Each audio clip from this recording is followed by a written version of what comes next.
It is a week that sees us bring you more unions. Specifically out of Activision Blizzard, King, Albany, I believe, or whatever, their Albany branch. And also, hey, it wouldn't be a Gamers 2 podcast if I didn't mention the words Game Pass and WoW News, bitches. There's a couple things in life that you can be sure of. Well, 3 things in this document. WoW News, Game Pass, and Blizzard walkouts. True. Boom. There it is. Welcome to the... See you later. Welcome to the Gamers 2 podcast, your weekly roundup of news and commentary related to the video game industry and anything else that might pique our interest.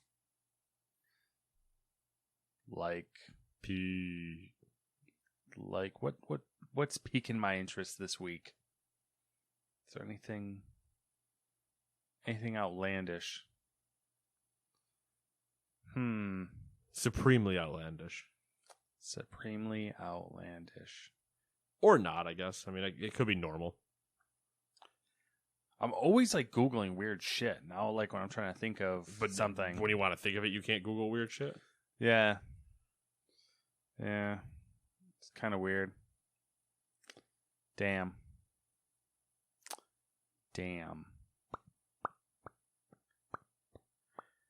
I got nothing. All right, then. Yeah. I guess new releases it is. New releases it is. To get you to some new weird shit. The new hotness. Number 1, As Dusk Falls for the PC and Xbox. Number 2, Endling Extinction is Forever. For PC, PlayStation, Xbox, and Switch. It sounds like a early take at a Bond title. Yeah. That they scrapped it. Mm-hmm. Because it doesn't make sense. Yeah. Extinction is forever. I guess that makes sense. I mean, it makes sense. Weird. It's just a weird way of saying it. I think Diamonds Are Forever is a better, movie. Yeah. Or Extinction is Forever is the Bollywood Jurassic World. Yes. There it is. Bollywood coming through in the clutch. I'll get there. With a good joke setup and premise. Number 3, Forza Horizon 5 Hot Wheels DLC is out for the PC and Xbox. Number 4, the Game of the Year candidate Stray for the PC and PlayStation. You play as a cat, doing cat things. People are obsessed with it right now. You're a kitty cat. Can you dance, dance, dance? Can you dance, dance, dance? Cats. I'm a kitty cat. How many people do you think know that video? Not enough. In the year 2022, it can't be enough. as many as needs to be. Number 5, Severed Steel for the PlayStation. Number 6, Bright Memory Infinite for the PC, PlayStation, and Xbox. Number 7, Koromon for the Switch. Number 8, Hell Pie for the PC, PlayStation, Xbox, and Switch. Hell pie. I don't know. I just kind of want a good pie. You baking pies in hell? In hell? With the devil. With the devil. Devil wearing an apron? That's all he's wearing. Is it like Great British Bake Off devil? Yes. Well, I'm kind of in. I'm thinking of I got a different angle. There's Are an you anime. So I was going to go for the KFC dating simulator, but it's the devil baking pies. And a similar trajectory, actually. So what there's can an I anime say? We think alike. called Food Wars. Yes, there is. And you rip people's clothes off. Yes, one of the characters in the show is a dude who literally wears nothing except for an apron. And you're just he's just always naked, but with an apron on. You know what you shouldn't cook if you wear that? Anything with oil, hot oil. Bacon. Yeah, bacon. Got to get one of those grease screens. Yes. Which every fucking time I cook bacon, I'm like, I need to buy one of those. Never get one. It's the downside of having Amazon on my phone. So I would just go, I need to get one. Buy now. It'll show up in 2 days. I'll be happy. What did I buy on Amazon? That was completely ridiculous the other day. A cheap caliper.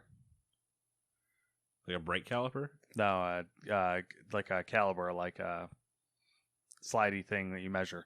Oh. And then, why? You know what? I don't want to know, actually. I don't care that much. Okay. That's fair. That's fair. None of my Amazon purchases have been like, like they just buying shit to buy shit at this point. Like it's going to sound rude to anybody that doesn't know us, but I asked why, as I normally would in a conversation where you're like, yeah, pretend like you're interested. And then I went, wait, it's Matt. I don't give a shit. It's not an interesting enough purchase. No, you're just measuring things. Yeah, like, all right, man, just measuring shit, whatever. This is what dating apps do to you, you know what I mean? Oh, yeah. Oh, tell me about... No, tell me more. Oh, God. So tell me about yourself. I'd honestly, I'd rather die. I don't care. I hate me. I don't know what else you want. Number 9, Severed Steel for the Switch and Xbox. Number 10, Capcom Arcade Second Stadium for the PC, PlayStation, Xbox, and Switch. What happened to the first stadium? You know what I mean? Blew up. And Live a Live for the Switch. Or Live Alive. Or Leave a Leave. It's got to be some like Japanese Live thing. Alive?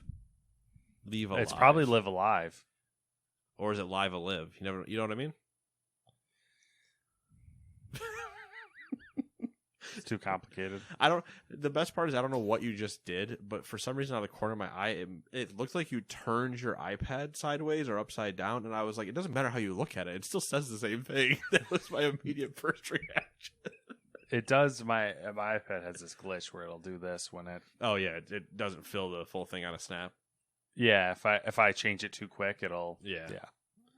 But it's just, for whatever reason, after we were debating what something said, and I just thought you turned your iPad to look at it from a different angle, and I was like, that doesn't change. I mean, I wouldn't... That's something I would do, so that's a fair... That's a fair assessment. What's the hitting me?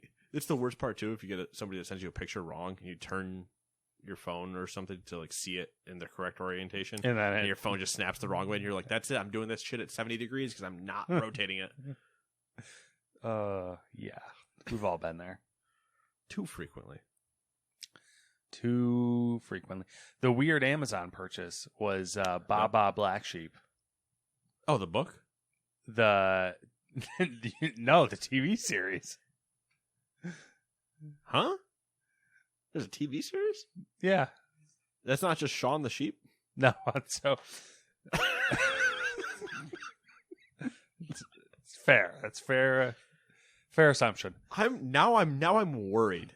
It's honestly, it's a like a late 70s TV show about late 70s, early 80s like comedy TV show about World War II, kind of like a la MASH. That, funny enough, my joke was about to be, it's either going to be war or racism. Oh, okay. Well, the two things I went to. I mean, there's racism in the show because obviously it's World War II, so they're like... Pff. Because for some reason I was thinking of, what's that movie? Oh, it's going to bug me now. There's Reservoir Dogs and... It's not called Black Sheep, is it? No. I don't exactly remember what it was, yeah. But Todd used to watch it all the time. It was like one of his like fall asleep movies. I can't remember what the hell the name of it is now, but it was something along the same thing. Anyway, yeah. All right. What do you want? I'm evens. Okay. Going back to my normal trend. Going back to his roots. Back to my roots. I was born in the evens, known by the evens, king of the evens, and I'm just odd. And we don't like your kind around here. Number 1, a team of 20 staffers at Blizzard Albany, formerly Vicarious Visions, announced that they have filed for union election with the National Labor Relations Board. The Albany group reached out to Activision Blizzard leadership to recognize their union but the company hasn't specified that it will. An Activision Blizzard spokesperson provided a response to the coalition's efforts. Quote, "We deeply respect the rights of all employees under the law to make their own decisions about whether or not to join a union. We believe that a direct relationship between the company and its employees is the most productive relationship. The company will be publicly and formally providing a response to the petition to the NLRB." End quote. Also, ABK experienced another walkout this week. This one was related to Roe versus Wade. Yeah, just another organized walkout. I don't know if it actually was. No, because that one wasn't. While bad, obviously the ruling or whatever you want to call it, reversal, I guess. Well, obviously bad, but the walkout didn't garner the attention that them fighting against their employers does. Yeah, I mean, I think that at this point too, they've kind of killed the weight of a walkout since they do them so often.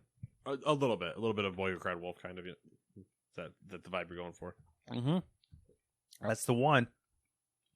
Also, Vicarious Visions is a way cooler studio name. Yes. Than Blizzard Albany. I agree. Rip. That's all I got. Yep. Number 2, Take-Two released a statement of support for employees affected by the U.S. Supreme Court's Roe v. Wade reversal. In the company's post on LinkedIn, it said that it's been working with benefit providers so that employees and their dependents can have, quote, the best possible care wherever they may live. We are expanding our travel and lodging benefits programs nationwide, end quote. You think states are just going to become, depending on what you're about to say, yes, become like hyperboles of themselves? So people will start traveling to specific states for certain things. Oh, I see what you're saying. Yeah, so yeah. So we all go to Nebraska for corn. Yeah, exactly. Just some weird future where it seems ridiculous, but when you think about it, well, some weird future where we just travel to certain states for certain things. Yeah, I can see it happening. Because until Texas decides to finally just leave everybody the fuck alone and go kill themselves in the corner, which is not a suicide thing. It's their industry and infrastructure will just do it to themselves, and they'll complain the entire time that nobody helps us. And it's you all chose this. It'd be fun to go through the states and pick what they're going to be like. Like Florida, you go there to experience the purge.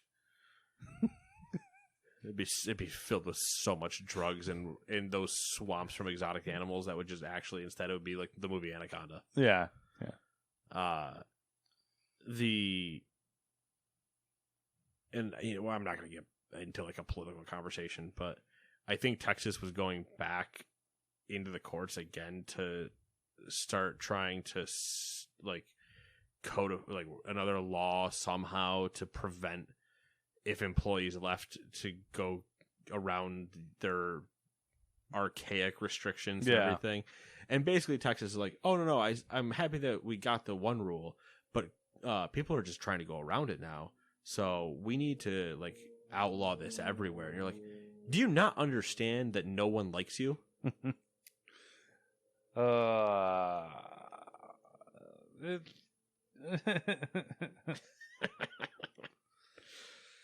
Oh, all right, let's get into video game stuff.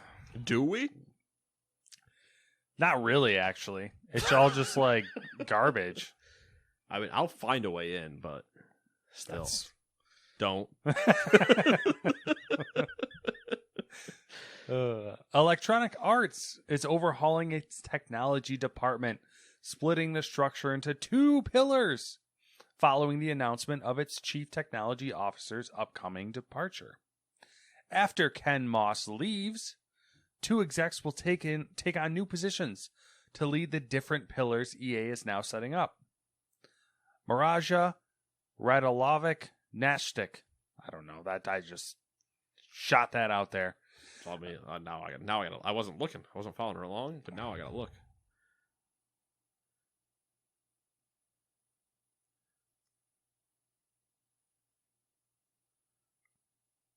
So what did you say? I don't remember.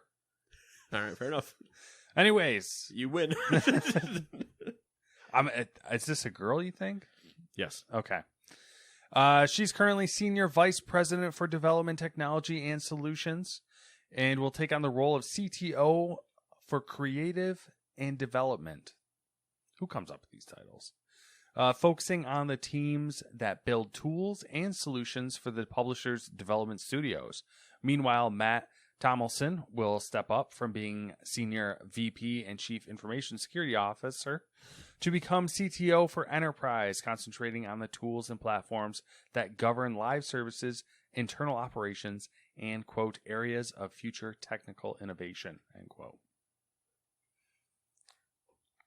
I'm trying to find that person's Like page. Yeah, like their LinkedIn or something. Not even just their LinkedIn. I just kind of want to see All right, so let's break this down. So we have Who one they who is CTO for creative and development and will focus on teams that build tools and solutions for publishers, development studios. And the other one is enterprise, concentrating on tools and platforms that govern live services, internal operations, and areas of future. So one sounds like they're... No, that doesn't really make sense. Publisher development studios. Build tools. Hey, I was right. Nailed it. What's up? She. Okay. That's all I was really trying to double check. Mm-hmm. Yeah. So one's like on the ground for game studios, and one is a lot of back end and. Yeah, it looks like they're probably gonna by splitting it up into two, they're gonna do a little bit of. It's like reverse homogenizing, which is a weird thing to think about. But rather than have all your IT deal with everything all at the same time, like, no, we're going to have a concentrated one to help devs and a concentrated one to just run the live service side. There'll be communication between the two, but we don't need everybody at all times trying to figure everything out. Mm-hmm. Actually, reverse homogenization is exactly that. It's a separation of tasks. Anyway, number 4.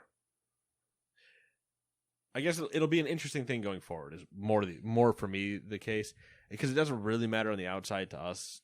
We won't, like, as users would never notice. But it's funny when EA's like in the whole we're potentially up for sale issue and everything else, and you might not have to have a bunch of IT people on the dev side if you're doing a bunch of live services stuff. Like the live service team might just be bigger. I don't know. It's just interesting. I don't know. I mean, like, I think it's always interesting when these companies like EA and stuff like that make these changes, because like it's hard to look at it now and be like, oh, this is going to have this effect, when a couple years from now we might see the trail of breadcrumbs. I cannot talk tonight. The trail of breadcrumbs that starting here, where it's like, oh, I can see the pieces. Yeah. To how we got here. Oh, this is how Anthem 2 got made. Yeah, exactly. Fucking weird. Mm-hmm. Number 4, Discord. It's not getting made. That's true. Throwing that out there. Well, I mean, Anthem 1's still not dead. So, take that. Number 4, Discord has partnered up with Xbox to bring its voice chat functionality to Series X and Xbox One consoles. Using the Xbox mobile app, users will be able to set up voice chats and transfer them to the platform by connecting Discord to their Xbox accounts. It also allows cross-platform communication, so users playing on PC and mobile can also join a chat hosted on any of the 3 platforms. As well as voice calls, the app can also transfer servers, direct and group messages to Xbox consoles. And the feature is currently being tested inside the Xbox Insiders program, with wider availability coming soon. No, I'm an Xbox Insider. Yeah? Yeah, you know what I don't have? An Xbox? Boom. Weird how that works out, right? I'm inside an Xbox sometimes. Think about it. This is a weird week. How all like it's got to be a 360. Oh, well, a red ring of death. That's how mine got it. All the crappy things are like actual paragraphs, and all the like interesting game stuff is like short sentences. What does that tell you about the guy that wrote the doc? He's just pessimistic. I don't think I can say that word anymore. I don't think it's kosher, but he's dumb. Oh no, yeah, you can't say that word. Yeah, no, that word's not kosher. Bad brain, smooth brain. Speaking about that word, Mm-hmm. never mind. I can't say that. Wait a second. I'll tell you after. All right. Without using that word, but it's just there's some things. Okay, that's fair. Number 5, Google has announced that app developers will offer consumers in the European Economic Area alternative payment options for non-gaming apps. The change follows after the tech giant complied with the European Parliament's Digital Markets Act, which we talked about, I think, last week or 2 weeks ago. So, first change, many more to come, I'm sure. Yeah. It begins. I mean, for me, it's an interesting thing. I think it's interesting. It's interesting because again, it's the EU. It is, and I'm wondering if it'll like. Does that go back to the? Yeah, if it trickles over the whole. Well, that becomes the whole. It's for non-gaming apps, so eventually this one is, yeah, right. But I mean, eventually it will become for gaming apps as well. Mm-hmm. So, here we go with Fortnite again. Yeah, it's got to start up again. Well, they're doing it.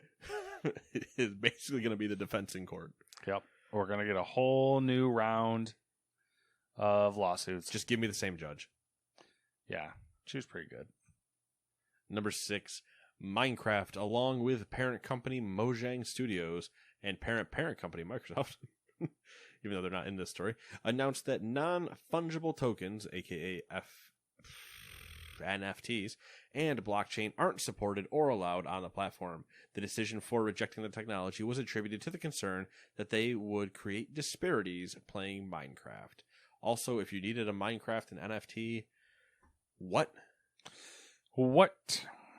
Gotta prey on those. I actually said that wrong. If you needed an NFT in Minecraft, why?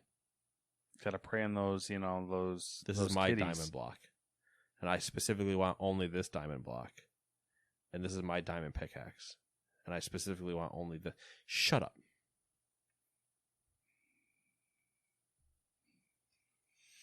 But yes, prey on the children. Prey on the children, sell them enchanted diamond armor. It's prey on the children who have access to their parents' credit card. Yes. Foolish parents. So prey on the parents via the children? Yeah. For giving their children access to credit cards. Power. Unlimited power.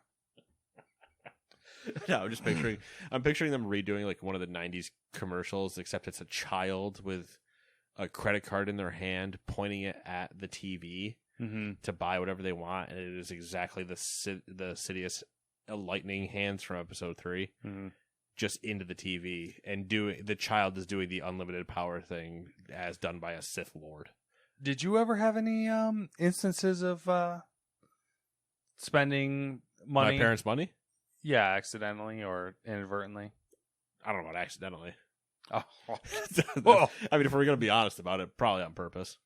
There's a couple times definitely on accident that like Xbox Live renewed and it wasn't supposed to, and like I forgot to cancel it or whatever. There were a couple times I definitely purposely did it and went for the forgiveness instead of the permission angle. Oh yeah. Which, let's be fair, as a kid, I didn't know that angle. Yeah, you were just just flying by the seat of your pants. I'm just winging it and hoping that I don't get in trouble. Yeah, you know? yeah. I'm just like, I don't know what happened. That's just weird. And meanwhile, your dad's staring at you, knowing exactly what happened, and it's like, just tell me. And you're like, I don't know. I don't know. It's just weird. I could have sworn I sent that to cancel. I did. And to this point, my dad is going to listen to this and be like, all right, cool. I'll take like another $4,000 from you, please. You little shit. I did accidentally do that, and it was the old, dial-up internet situation. Oh, see, mine was never anything big. So this was like our first computer old school.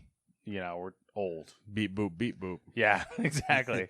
And You gotta listen to it.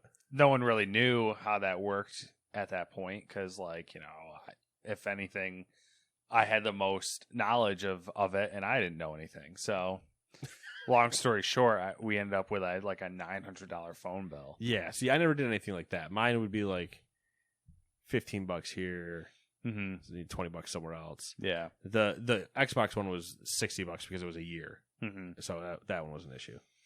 Yeah. Or I don't know about not like an issue, but like the biggest one. I think easily, and I would have to have my parents confirm this story, but I think easily the worst thing I probably did as a kid was eat ant poison. So, rat poison, whatever it was. I don't know. Explains a lot. Yeah, there was there was a moment where I can't remember what happened. Obviously, and I don't remember doing this. I don't remember any of this at all. I just remember it getting told to me. But I looked like a powdered donut. Oh, nice. And my mom freaking out, rightly so. And obviously, I'm fine. I'm here. Well, I'm fine. So definitely, it's a flaky term, but which might be worse than the spending a charge. So. My mom is absolutely, I believe it was ant, but I'm not positive. Diehard positive that I had brain damage from falling off the car. Oh, from the skateboard? Yeah, well, yeah, from skateboarding on my face. Well, yeah, from skitching. The car surfing. Oh, you were car surfing. Yeah. I wasn't sure if you were car surfing or if you were skitching. What is skitching? You grab onto the bumper.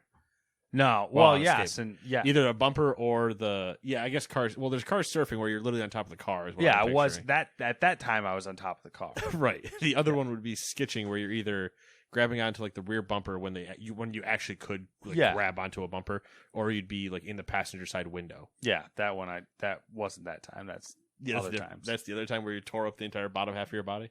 No, that one was fine. The other one is when I kissed the pavement. I know somebody that I'm pretty sure did get brain damage from riding on the passenger side of a car. Nice. But it wasn't the passenger side of their best friend's ride. Oh. Trying to get, looking at me. Scrub as a guy. No? Just TLC? Yeah. All right. Deep references here. Speaking of TLC, Chase of Waterfalls? we got a conversation about TLR the other day. Total Request Live. Yeah, I know what TLR is. TRL. Yeah, TRL. TRL. We were watching it on... I never watched it. I wasn't an MTV kid. I had to Google it or YouTube it rather and show Samantha what it was because she forgot. And it was a TLC thing popped up and it just... Is Hardwick on there? Were they doing that dating game? No. Dating show? No, it was Carson Daly. Oh, yeah, that's right. All right, number 7. The director of Uncharted 4 and The Last of Us, Bruce Straley, announced the formation of Wildflower Interactive. In the Wildflower Interactive announcement, he explained that with the new company, quote, "We have to do it the right way. It has to be inclusive and equitable and collaborative, full of big-hearted people that want to grow both professionally and personally. The culture needs to be as iterative." Sorry. I'm going dumb here. I glanced over when you stopped to see if you were gonna even make an emotion with your face, and your You're face just dead, right? Everything was just blank. Yep. I was like, he's not even shaking his head like he's confused. He just no emotion. Yep. The cultural needs to be as iterative as the way we make games, so we're doing it. I'm stoked to announce our new company, Wildflower Interactive, and we've got an exciting partner that supports what we're doing and is going to help us reach the broadest audience possible. End quote. Okay. No mention of who the partner is. Naughty Dog. That would be because hilarious. we're remaking Uncharted 4. I do not like this reality. No, it wouldn't be Naughty Dog anyway. It would be Sony. Yeah. And then Sony would tell him there's a support studio now to Naughty Dog. He just ends up as another game director at Naughty Dog. He's like, Fuck, son of a He bitch, just, they got me. he just leaves again after like he lets it go for two years before he like slowly realizes what's happening, and he walks into his office and sees everything. And he goes like, "Wait a minute, this looks like an awful lot like it did 5 years. Son of a bitch, they got me again." And then so he's like, "I gotta leave." Oh man, It's basically a Stanley Parable where you're just never allowed to leave. I was kind of thinking the same thing when we started talking about this. I was like, I'm pretty sure there's a game that's like this. Yeah, it's like you just can't leave. Number 8, he keeps trying different ways, Oh yeah, but he keeps getting reset back to the same point. He's like, I don't. the whole time they're just trying to push him towards making like another like Last of Us or something. Remaking Uncharted 1. Yeah. Terrible. Anyway, number 8.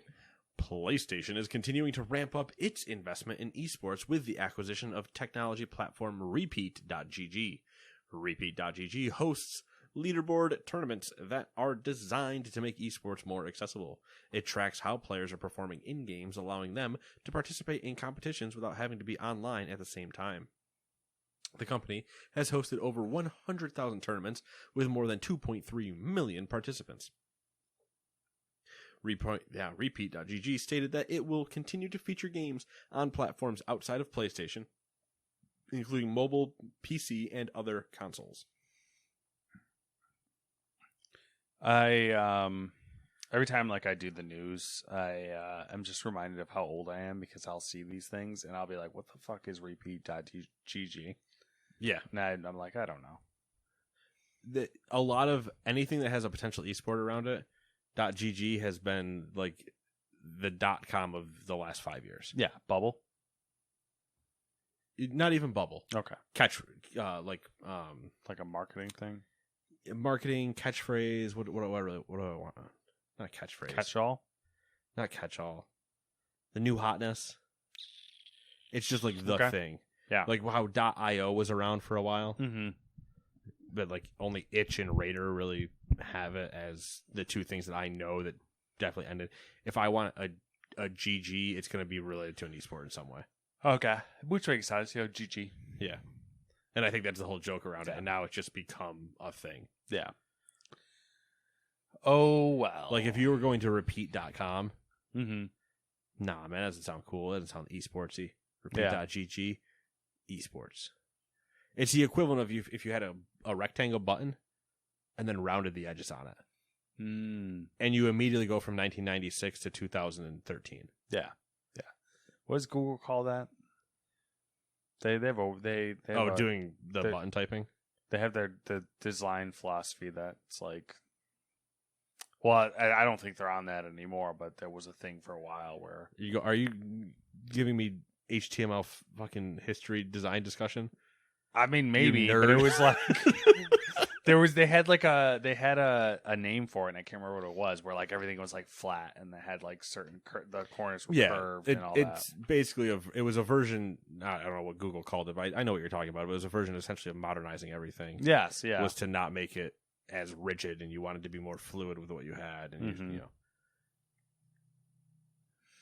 But I mean, you can very clearly tell when you go to certain sites how they were designed, where they were designed, and potentially what year. And when you start guessing early 2000s, and it turns out it was 2018, I have a lot of questions for the web developer that they hired. Listen, everything old will be new again at some point. No. Bell bottoms came back for 2 days. I'm waiting for cargo pants to come back. I want Jinkos back. Yeah, I could go for some baggy jeans. Those are not baggy jeans. Those are bags that are jeans. That's fair. Those are a winter coat on each leg. I have this like picture of me in high school in Jinkos. No, but it's like my peak comfort in my life, and it's me on a couch being super loungy, and I have baggy jeans on, Chuck tees, and like a hoodie, and I'm just like, I look so fucking comfortable, and I remember being like, man, these clothes are comfortable. The only time I can think of my peak comfort, and somebody could probably argue with me on this, but my peak comfort does not sound comfortable. Okay. I'm in a hoodie, Uh-huh. which I love hoodies. Yeah, everyone loves hoodies. It's the most comfortable thing in the world. Yep. I have a feeling I'm in athletic shorts. Or I might have been in like a relaxed fit jean. Mm-hmm. Probably athletic shorts because it was the summer. Part of the key to this is have some alcohol. Because then you still feel comfortable. Every time. Don't have too much. Just feel just... comfortable. Put yourself in a wheelbarrow and sit by a fire. Yeah. Great time. Yeah, I mean, I totally... You put your back on the slanted part, and then you put your feet out over the handles because they work as footrests. Yeah. You like kind of like got your ankle like that. Yeah, on like the handle. Yeah. Yeah. No, like I had mine out instead of like over the side. Oh, like I was just using the ankle at the like the straight handle, on it? like straight up as a footrest. Because I was in that thing. Yeah. And my legs are longer, so I yeah. Okay, fucking humble brag over here. I'm not that much taller than you. Fucking relax. Sorry, I have short legs. Oh, whatever. I used to be a runner. Short. But doing that, chilling by the fire, and then just have a drink in my hand, just chill. Yep. Cool. It's like 63 out, maybe 55 during like cold spots. Fire's still going, and you're just chilling, hanging out, talking to people, and just vibing. Yep. I distinctly remember the night of my comfort photo because that night we had a dance party where we were at a friend's camp. I can only imagine what you did. Oh. Listen, I've been with it's you. It's not appropriate for this podcast. I've been with you now in Boston. Or did I luck out because we were in a public bar at that point? Yeah, I mean, it could have been worse. That's true. True. So we turned all lights off, turned on a bunch of blinking shit and glow sticks. Oh yeah, and basically blasted music. Did and you turn on a Spencer's? Yeah, or a Hot Topic. All just started like bumping and grinding on each other. Oh, that style. All right. Yeah, it's just wild. Kids. I won't tell you where I did that. Kids, man. The things you get away with in a school, I'll tell you what. Whew. There are so many stories that will never come out on this podcast, but man, would they make great content. At a certain point, I will just send them because I will have no shame anymore. Just gonna send it. But all right, number 9. NetEase is opening a new studio. Jar of Sparks. I gotta stop you right there. Okay. When I glanced at this story, yes, before we started talking about our dancing escapades, yes, I read Jar Jar Binks. Jar Jar Binks, and I about lost my shit. Which is a studio named Jar Jar Binks. Yes. It's like if their first game isn't Misa, I'm out. Misa, a game. Misa, a game developer. Jar of Sparks, led by former Halo Infinite head of design Jerry Hook. Jar of Sparks will be based in Seattle, with Hook working alongside creative director Paul Crocker, who is the former lead narrative director on the Batman Arkham trilogy. Executive producer Greg Stone, whose credits include Doom and Halo Infinite, and gameplay director Steve Dick, who worked on Halo 4, 5, and Infinite. With the new in-house studio, NetEase wants to focus on, quote, narrative-driven action games, end quote. All right. I mean, we'll see. The part of me says, all right, cool. I like some of those people. I don't care for Infinite, though. Yeah, I mean, at this stage, I feel like I don't even know. I don't know how to feel. And the Arkham trilogy is a good single player storyline. Mm-hmm. Infinite has its redeeming part would be its campaign, but there's a lot of issues that I have with its campaign. Not so much in the story it tells, though there are clear issues there because it's a tropey Halo story. But the way that they achieved gameplay to tell it's just not good. Yeah, I mean, I don't mind The gunplay was fine Oh yeah, for the most part. grappling hook was one of the greatest things they've ever added to a Halo. Yeah, just clearly unfinished. Yeah, I don't know. We're hitting a weird phase again. I feel like in the industry, we're kind of on the tail end of what's the word I'm looking for? Everything's been shrinking and companies have bought consolidation. Oh. We're on like the end of a streak of consolidation, and we're at like the midpoint of a big boom as far as like new studios, like all these people who have experience with major studios. Like you got all your Blizzard guys and gals and all these other people who just like are popping up studios left and right. And like it's kind of like I'm interested to see how we land in that regard. Like, are we going to end up with a bunch of like a streak of just like crazy amount of good games?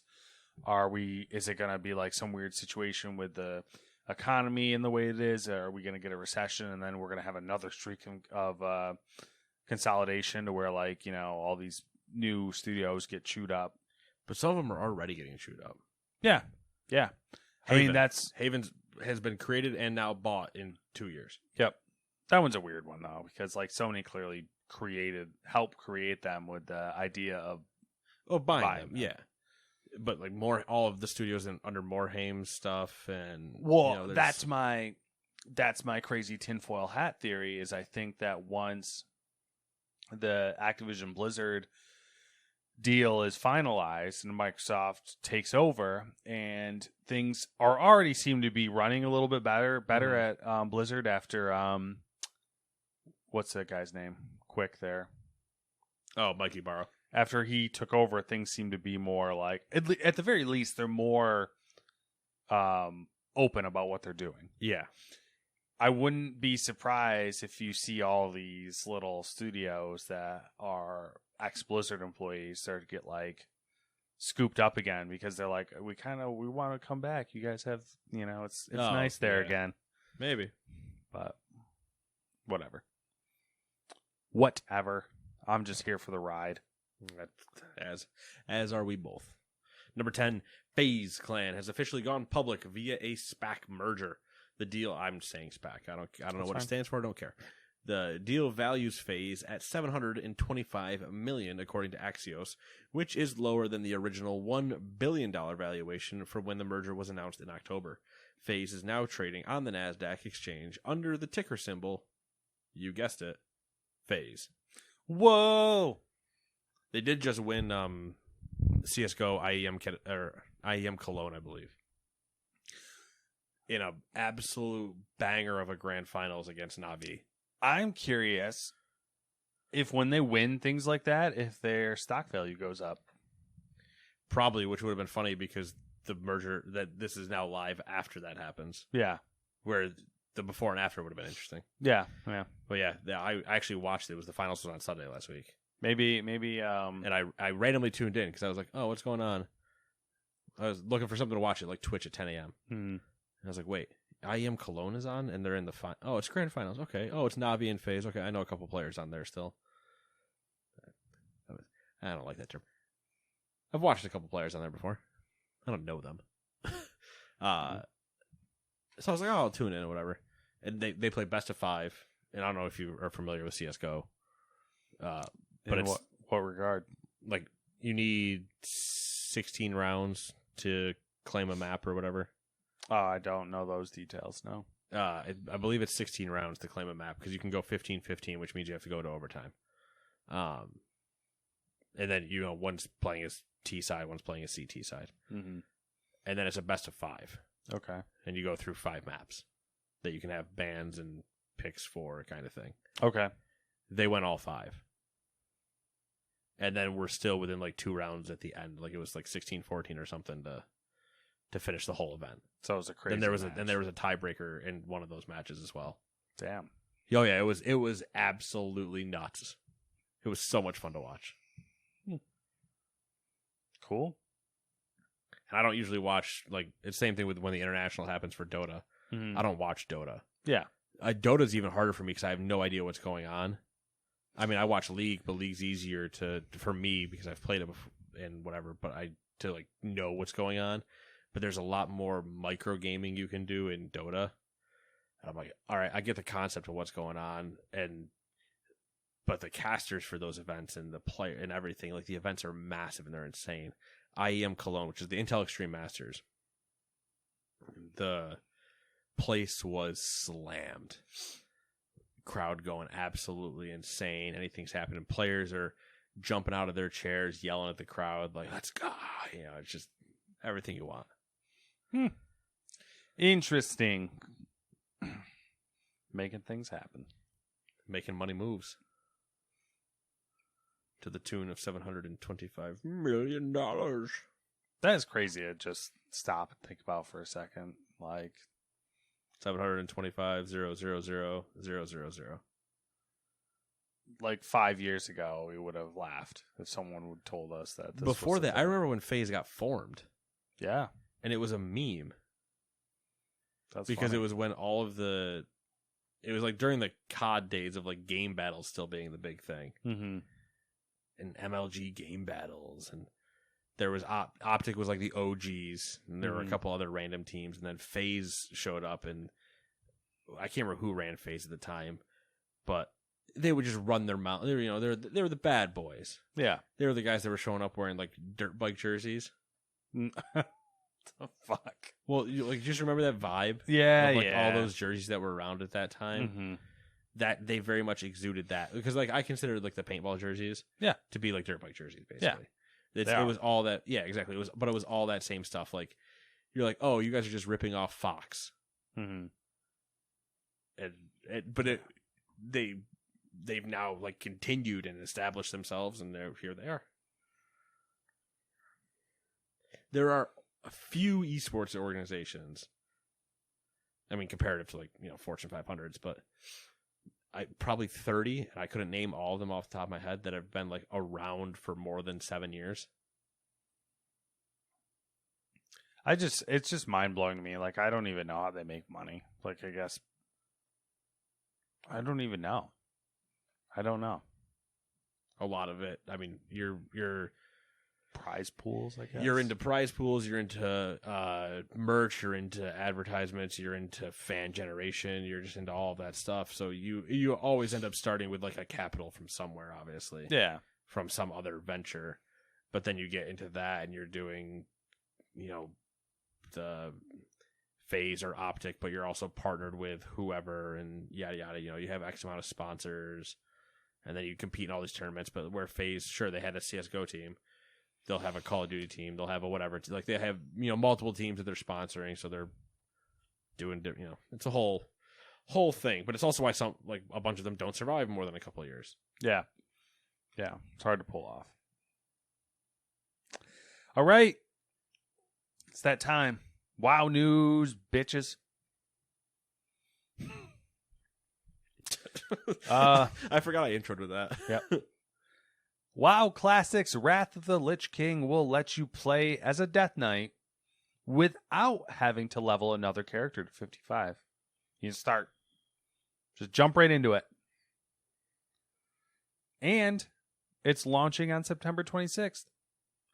I'm sure there is good on the 26th. Was there more?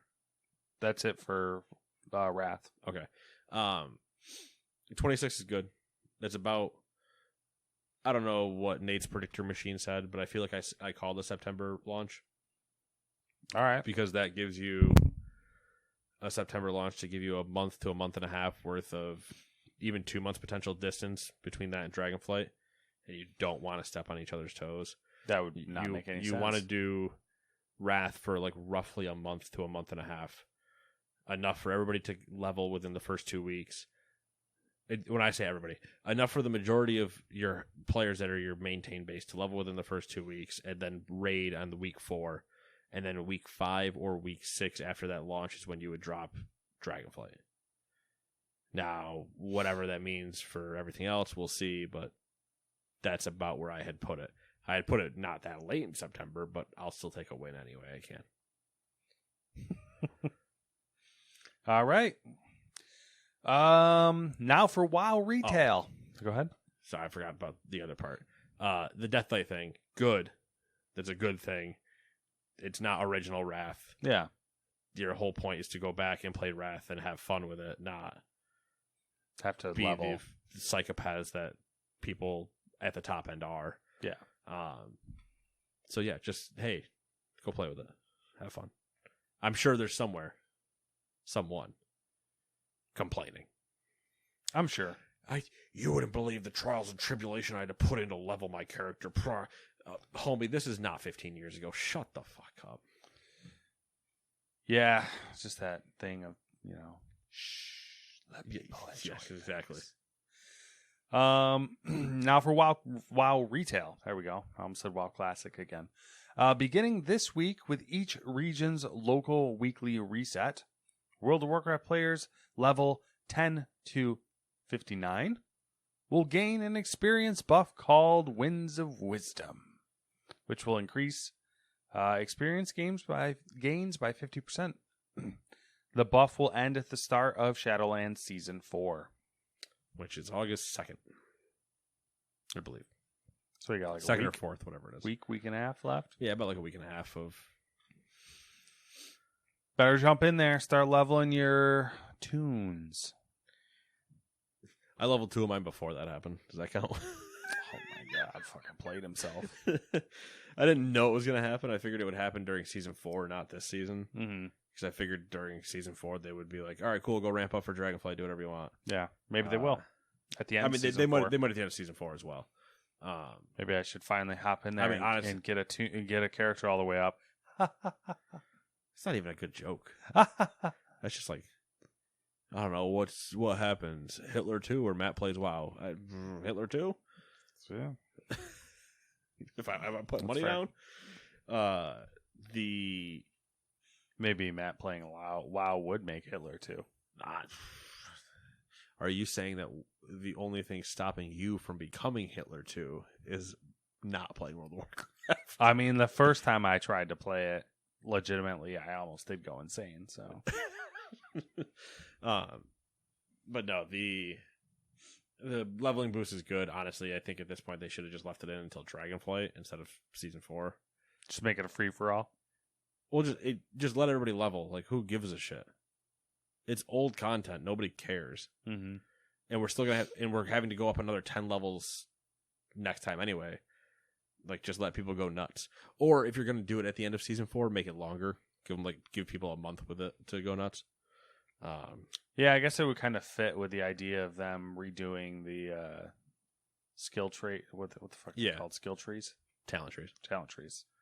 I mean, kind of the same thing, but yeah. Yeah. It's like, level people up and then have a ball with the new talents. Yeah. For me, it would just make sense. Just be like, go nuts.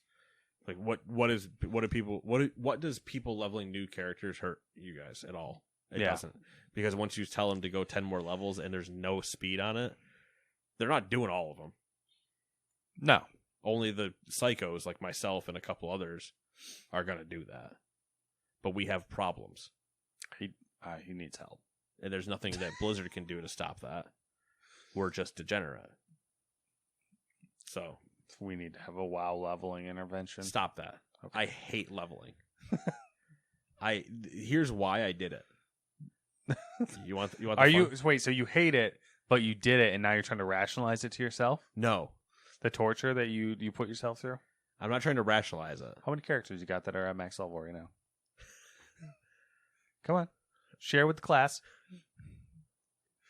And not just on one server. I want to know all of them. 14? Is that across all servers? Yeah. 14. It's one of every class, which I think there's 12. Or there might be 11 classes and there's about to be 12 when the dragon people show up. Or it's 12 and it'll be 13. It's one of the two. Yeah. So it's one of every class and then 2 of 2 classes. So I have one of every class and then +1 +1. So whatever that number is. Okay. It's either 13 or 14. How many are Horde? Whatever the original number was, -2. Because I only have 2 max on the Alliance side. Okay. One of the maxes was a boost. because I did the pre-order for Dragonflight. All right. Well, So I didn't level that it. saves you right there. Didn't level it, boosted it. Difference. The other one is I usually try to keep one alliance.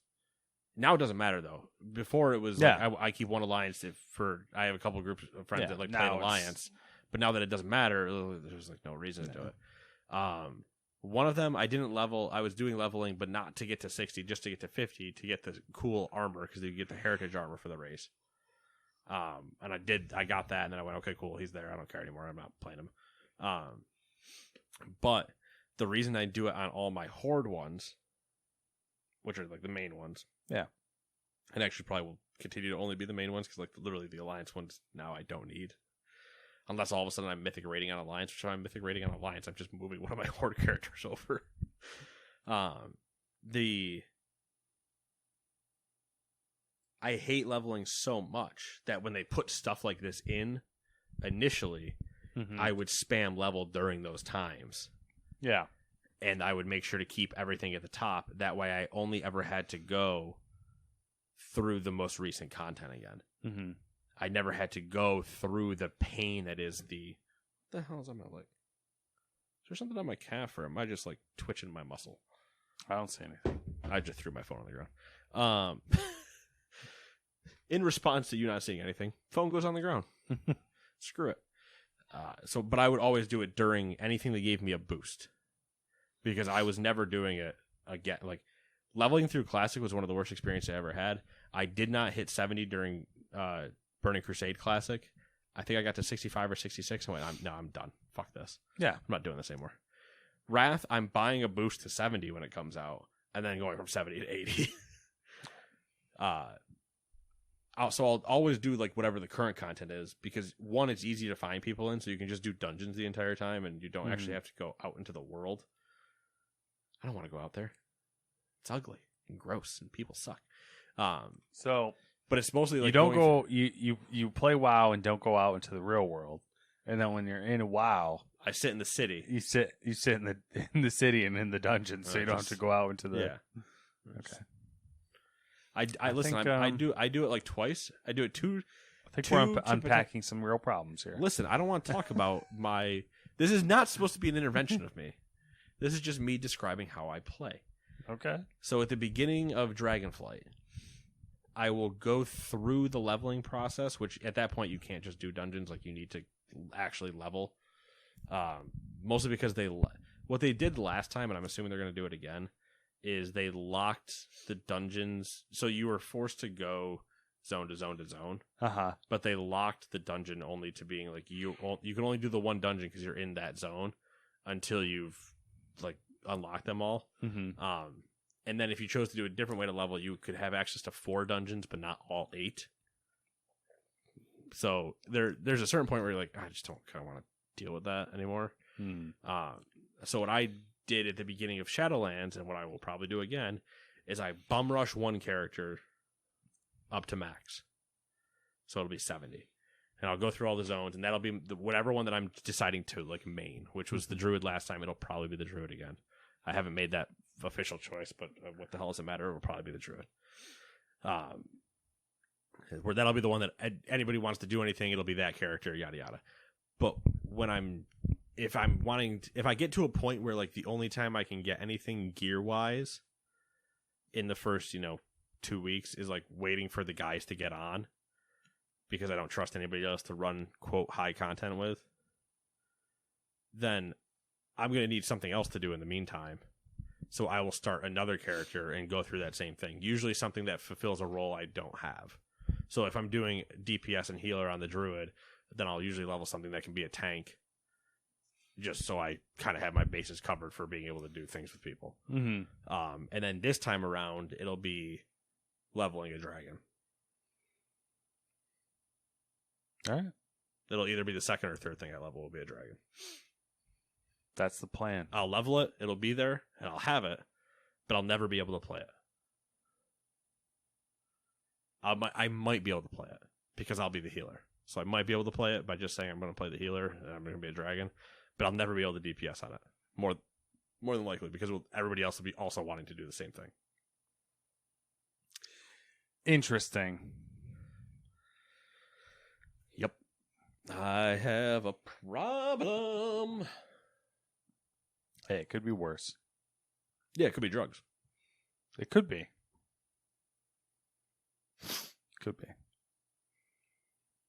I mean, at this point, it might qualify as a drug.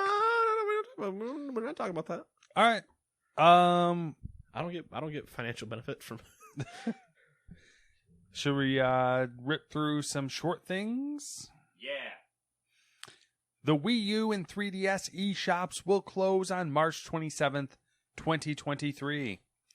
As of August 29th, you will no longer be able to redeem eShop cards for funds on those stores. Listen, if they were going to turn off something, leave the Wii one on, but turn the Wii U one off 3 years ago.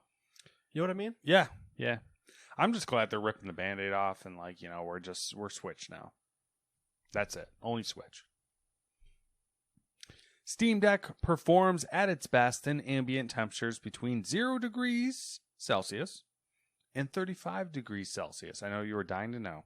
I'm so happy you told me that. If the temperature gets higher than this, the Steam Deck may start to throttle performance to protect itself. I like that it says to protect itself, not you from it. Yeah. It's here to... Steam Deck looks out for itself. Oh, yeah. Starting August 1st, one-on-one PlayStation support via Twitter will no longer be available. They are funneling everyone to their ticket system on their website now. Oh, boy. Yeah. I mean, not that, that was really a place for it anyway, but still. EA confirmed that FIFA 23 will not feature any Russian clubs or teams. But you know what it does have? Ultimate Team. Women's teams from the top leagues in England and France. Okay, all right. Vive la Revolution. Yeah. That's a French joke. Yeah. I mean, it's great. Soccer. I was looking for the applause from the crowd that we don't have. Sorry. No, you're not the crowd. Trust me. If there's one person I don't expect to applaud in this room, it's you. Oh. Okay. Because that's what would happen if we were ever somewhere. Is this reverse psychology? Am No. I supposed to start laughing? Nope, it's not. Because listen, if we ever did like a panel somewhere and I got a good joke out, your first reaction is not going to be.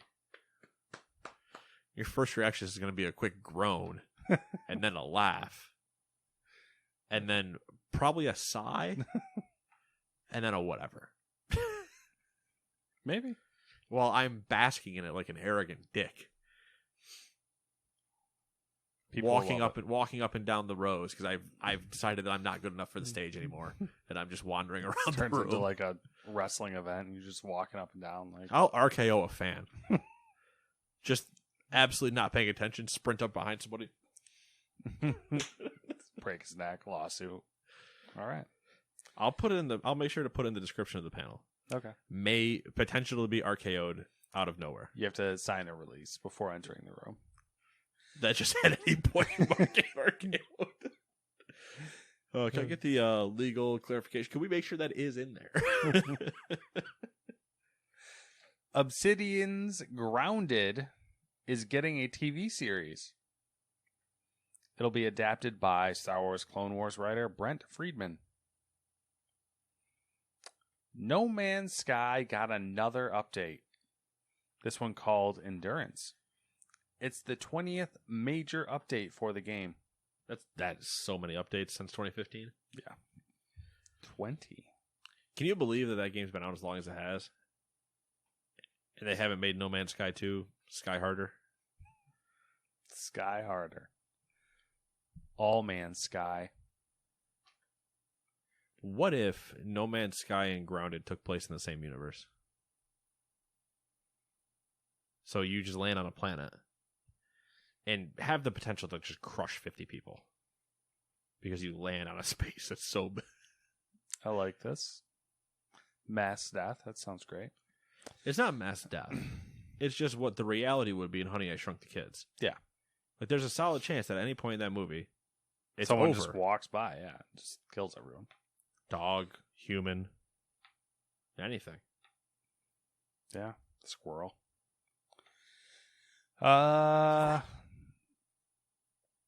NVIDIA's cloud gaming service GeForce now supports 120 FPS game streaming across all Android phones with high refresh rate displays. That's interesting. It is. That is interesting, mostly because it is a cloud gaming service saying that it supports 120. Yeah. Now, that might be true. It might support 120, but can it consistently push it? We'll never know. Well, I don't have an HDR display. I don't either. All right. I do need to get a new phone, though. What Came to phones that day, have a high refresh rate? The stupid ones. I know like the Asus one does. Yeah, but I mean, like the high-end Samsungs also do. Do they as well? I believe so, yeah. But, you're paying a stupid amount of money. Yeah. They're too expensive. Oh, Like- yeah. Oh, yeah. The phone I'm looking at is this whenever the 6A shows up. Isn't it out now? Not yet. If it is, then it just came out. The last time I looked, it was still not out. You could pre-order it, but you couldn't actually get it.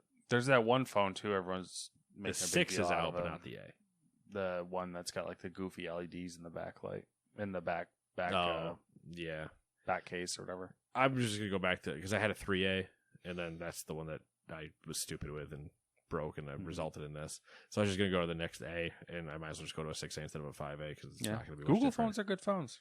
Yeah, but I always go with the A because I don't need a regular Pixel. I don't need the feature. The feature difference is nothing for me. Yeah, It doesn't matter. It's not anything. It's usually significant. it's usually like camera and storage, and I'm like, oh, whatever, I don't care. Yeah. But mine is getting noticeably older. Still functions with everything I need. Nothing has officially killed itself yet, but it is that moment where I'm like, you feel it. We're about to be there. We're about to be there. Where was I? Twitch is rolling out a new safety tool that will allow streamers to share information on users they've banned from their chat. Shared ban info, as the new function will be known, will allow streamers to cooperate in keeping their communities safe from malicious actors. I kind of like the idea of that. We talked about this before, though, right? Or is this the? Can you read it to me again? Yeah. Is it the question I'm going to stop saying is the question I have, is it the ability to share the reason for the ban? Because before the feature that we talked about before, I thought, was sharing ban lists with each other. So you could share like your ban list I could share my ban list with you and be like, I've banned these people here, but it might not tell you like what reason. Yeah. Okay. And that's why I'm wondering if this is now saying like, no, now I can also tell you the reason that they're banned. I didn't see where like what the details were of the feature. So I would hope that there would be like at least some sort of basic reason that you could provide, but there usually, though, I mean, there's always a reason why, like that you can provide, but I mean, like to somebody else. Yeah, to the tool or whatever. Yeah. Advance Wars 1 and 2 reboot camp has been delayed again. Oh my god. This time getting pushed into 2023. Stop it. Ubisoft has delayed Skull Avatar and Bones. Ah, shit. Frontiers of Pandora from 2022 to sometime in 2023 or 2024. Yeah, that again. No shit. There was no person on this podcast, Matt, myself, or the Ghost in the Corner, that thought that game was coming out this year. Yeah. There was no fucking way that was happening. And I am sick and tired of the games industry. I'm about to do a Rise Up Gamer statement, and that's going to be dangerous. I'm sick and tired of them. Now, don't get me wrong. We all love the devs. But just stop lying. You're never going to have that ready. Never. Not to mention Ubisoft is in shambles. Does that segue to the next thing? Ubisoft has halted development on Ghost Recon Frontline and Splinter Cell VR, as well as 2 other projects that had not yet been announced. Assassin's Creed 2 and 2. Actually, I didn't put it in here, but apparently there is multiple Assassin's Creed projects in the works. Yeah, probably not anymore. No, they're like that. Those or rumors somehow they're the only ones that are still going. Yes. Yeah, that's the other issue. The VR one is whatever, not surprising.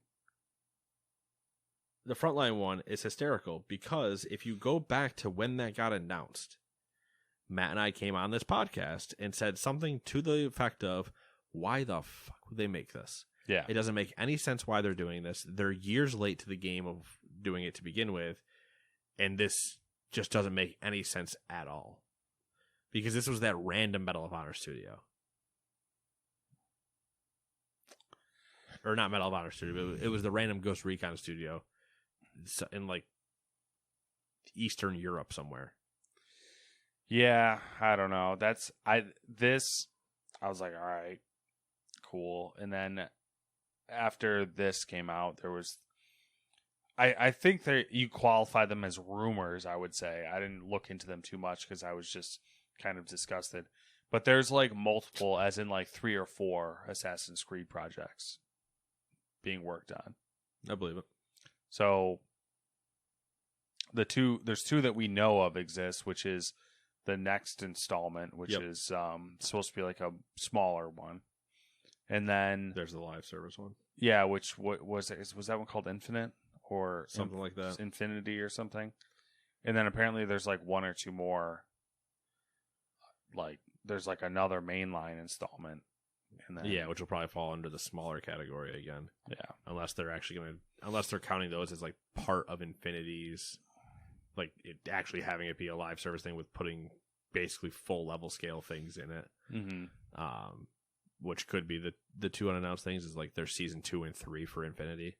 Yeah, which is a chance. But it also could just be a mobile game. Yeah, that's true. Could be a mobile game. Could be Riders Republic cross Assassin's Creed. Could be the Skull and Bones Black Flag edition. Could be Assassin's Creed in space with the game I forgot that they haven't said anything on after everybody came out and cried on stage that they were making the second one. Beyond Good and Evil? Yep. 2. It's been a long time. Yep. I haven't talked about that since it came out. It's been such a long time. That was the year after Skull and Bones. We've heard about that one even less than we've heard about Skull and Bones. Mm-hmm. Well, they didn't decide to make a TV show out of Beyond Good and Evil 2 before the game came out. That was the one that they were crowdsourcing. Everyone was supposed to have community. Yeah, you're supposed to go be a chimp in space or whatever. Yeah. I'm pretty sure that's what the thing said. All right. CD Projekt stock is worth a quarter of what it was before Cyberpunk 2027 was released. That sounds about right. It's been 2 years. Yeah, and it was overvalued a little bit anyway. It was overvalued because it was overhyped. And it came out, it plummeted immediately. And then they've done nothing since. So, yeah. FCC Chair Jessica Rosenworcel. What a name. Wants to raise the national broadband standard. Do you know the national broadband standard? I don't know what they're referring to. Internet speed. Like up and down speed? Yeah, or up, down. What do you think the national standard is? I have 2 guesses. My first one is 10. 10 down? Down. My second guess is 25 down. 25 is the right one. I couldn't remember which one it was. So the national standard's 25 down, 3 up. Yep. She wants to raise it to 100 down, 20 up. Yep. As the standard. Yep. Hey, look, somebody that understands how things should actually work these days.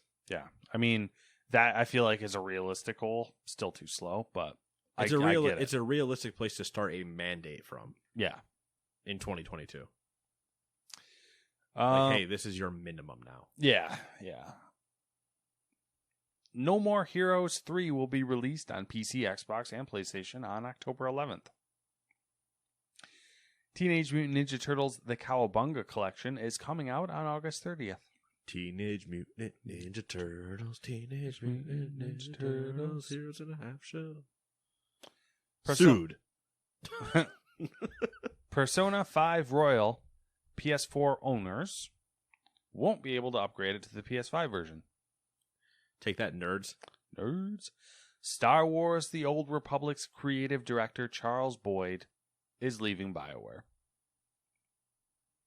Honestly, I'd have to see the history. If he's been there since 2012, I think he's been there the whole time. which would actually be before that because that's when the game launched. So then we'll say 3 years before that probably for production and everything. That's impressive. I think he might be the Austin guy. Not the Edmonton guy? Not the original, but when they handed it off to Austin. Okay. Either way, hell of a run to be the creative director on an MMO for that long. The next thing I wrote is I just can't with this game because it was a whole thing about an EVE Online player quitting. But it's did it start a war? It's their not necessarily a war. It's their most notorious EVE Online player. Like notorious in the way that notorious actually should be used. Yes, wanted poster notorious. He runs. I just locked up my fucking.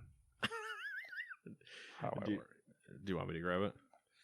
I don't know. I mean, the whole thing is he runs one of the corporations, and that it's the corporation that has like the control of like the most space. And I read the article, and I'm not sure if it's like joking or serious. So it's like an Onion article? I don't know. Like Why? It could be real, but it could also be a joke. And I'm like, I don't know how to. I can't with this. I guess I could just close the app and reopen it. I don't know why I'm like hemming and hawing over it.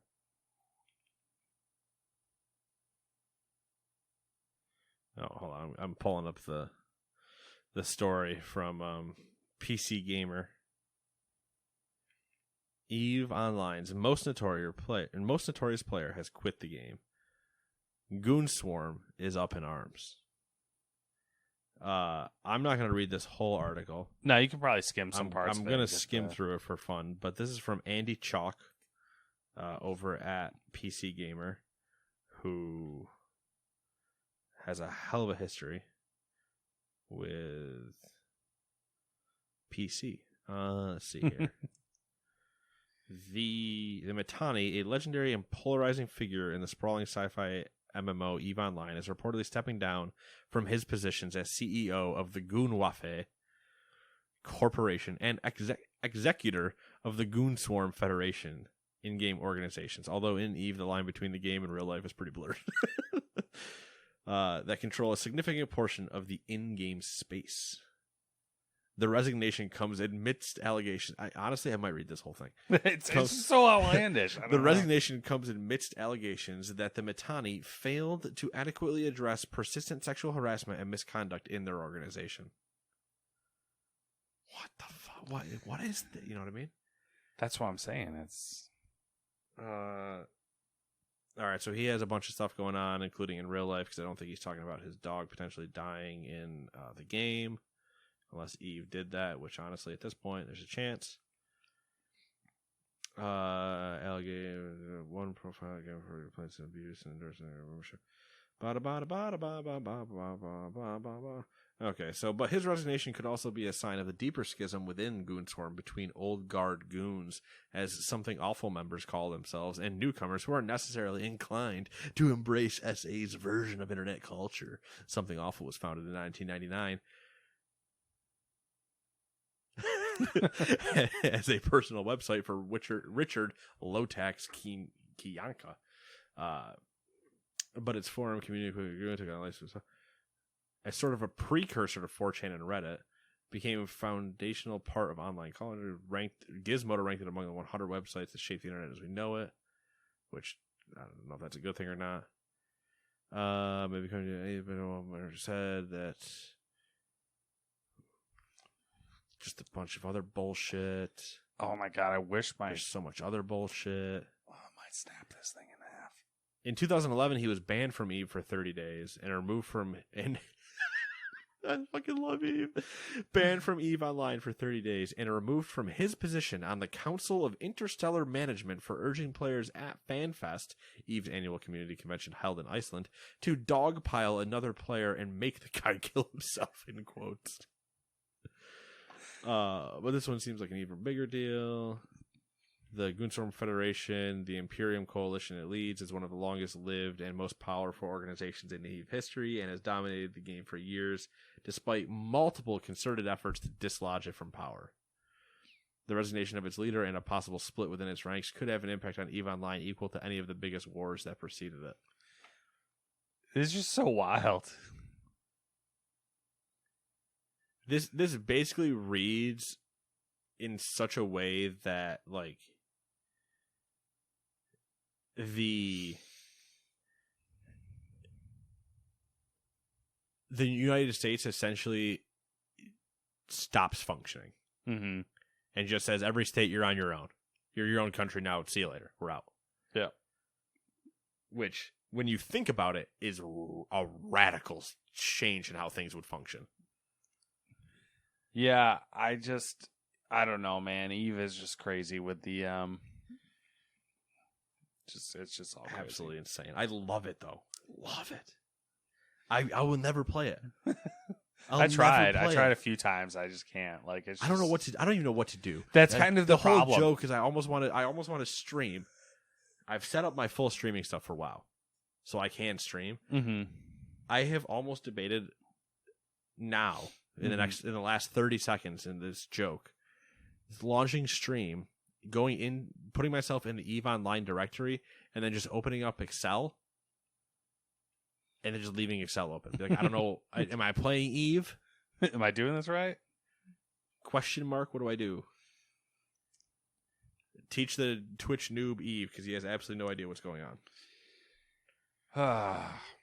Star Wars Jedi Survivor may release in early March 2023, according to data mined from the PlayStation Network database. Whatever. Immortals. You know what else ends in March 2023? Fiscal year. Hey. Immortals Phoenix Rising may be getting a spin-off / sequel based on Hawaiian Polynesian culture. Oh, so we get Immortal Mona Rising. Sure. Okay. Moana. Guess. Do I look Hawaiian? Yes. I wish. You imagine me as Maui. I'd be the Rock. You would be the Rock. Bungie has announced a new showcase for next month detailing the next Destiny 2 expansion. Where at this point, Sony has them held by gunpoint to announce Destiny 3 at the end of it. Yeah. Robert Allen Konecki, the developer behind roguelike title The Dungeons of Moria, has passed away. Moria was the only title that Konecki developed, but it went on to inspire other titles such as Diablo. R.I.P. That's a massive influence. Yeah. Guerrilla has announced that it will be shutting down multiplayer servers for 3 games on August 12th. That'll be Killzone Mercenary, Killzone Shadowfall, and Riggs Mechanized Combat League. Good. Nate's favorite game ever. Oh, dude. The only game to ever actually make me sick. And then... It does have that title. Yeah. And then finally there was a slew of trailers to come out. I don't know if we care to talk about them. We can skip through 2 of them really quick. I'm not talking about the last one. Dungeons and Dragons. Hey, the basement nerds get a movie. Another one that that's going to cause issues, and I love it. And then Lord of the Rings got a longer trailer. Yeah, still don't know what to make of that one. I don't know what to make of it. I do know it looks pretty. Yeah, I'll watch it for sure. Oh, definitely. But, yeah. Don't care about House of Dragons at all. No, but I didn't care about Game of Thrones either, so, it's not... That show is not for me. Same. And then the last one was I Am Groot, which is... I thought it was a show, but I guess it is actually a series of shorts. Yeah, it said shorts at the end, so I'm assuming they're going to be... at absolute most 10-minute videos. My guess is closer to probably 3 to 5. Mm-hmm. and just funny haha Groot things. Yeah. Anyway, been 7 days. What you been up to? Not much. No games because I'm a loser. Still listening to my boring history books. And yeah. That's really about it. Nothing else exciting going on. Boring day-to-day stuff, adulting. Life. Pain. Yeah. Yeah. Life is pain, Jerry.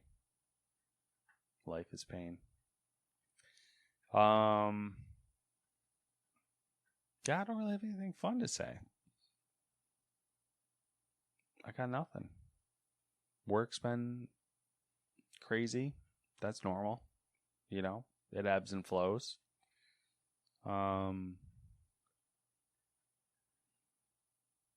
Yeah. What do you got? I mean, I don't have too much more. Just playing WoW, playing the show. We gotta get back into Sniper. Played a little Teenage Mutant Ninja Turtles this week. The Toidles.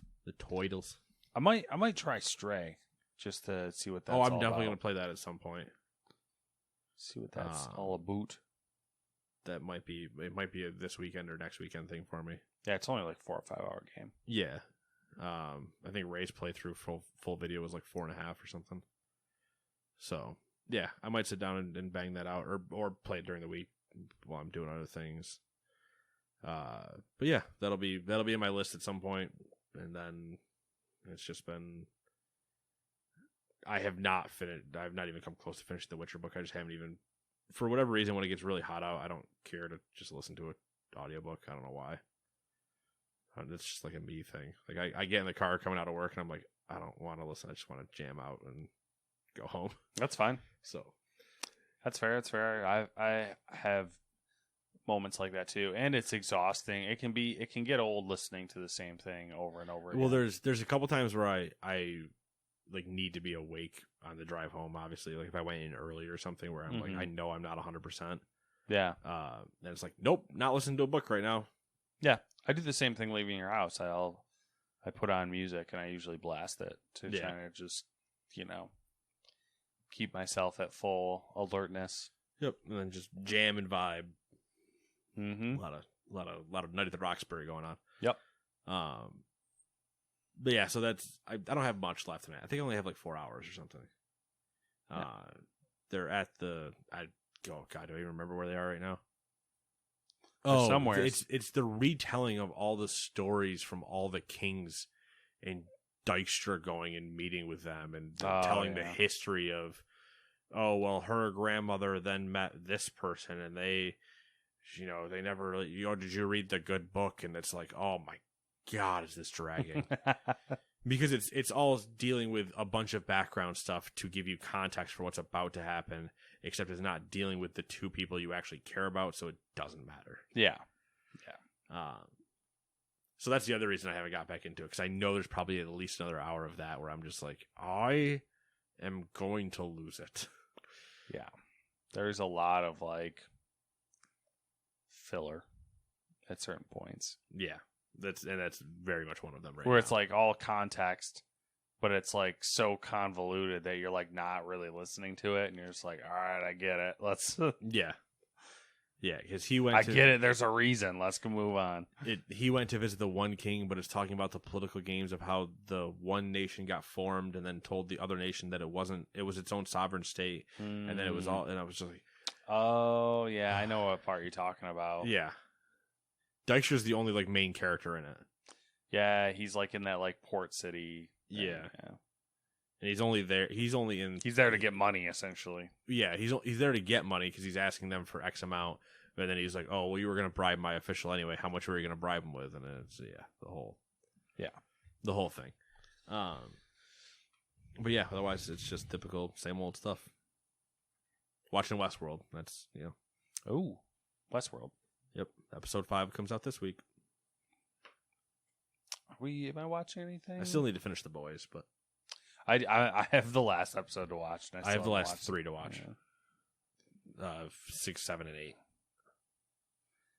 And then, But I haven't had the want to just kind of like veg out and watch them. My hands have been wanting to do things, play PlayStation or whatever. And once I want to play, if I want to do, I'd watch on my phone. But it's not one that I would do that and play the show. So. Mm-hmm. If anything, I'd almost want to do them in reverse. Play a show on my phone and watch on the TV. But it's whatever. Very cool. The picture-in-picture, that's what you need. A little picture-in-picture on the TV. Yeah, but then I would immediately turn it off because I would realize I can't see the strike zone good enough on that. And I'd be like, yeah, well, I'm out. Never mind. Yeah. But anyway, you anything else? Nope, I'm good. All right, cool. We'll see you guys in 7 days. Meow, meow, play stray, cat, cat. See ya. Bye.